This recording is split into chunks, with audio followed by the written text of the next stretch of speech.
Maut. Kita perlu hadapinya. Perjalanan hidup ini serupa dengan siri Squid Games.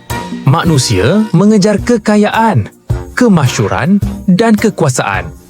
Pengorbanan yang perlu dikhianati adalah kejujuran, persahabatan, keluarga dan percintaan.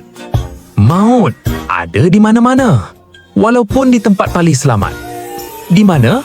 Di sekolah, pejabat, rumah, asrama? Bukan. Tempat paling selamat tapi ramai maut adalah hospital. Pihak mana yang kita pilih sebagai pemain? Hero yang mengorbankan diri demi orang lain atau villain yang mengambil kesempatan atas nama kemanusiaan? Para peserta, mari mulakan permainan. Kami ingin terhibur dan saksikan.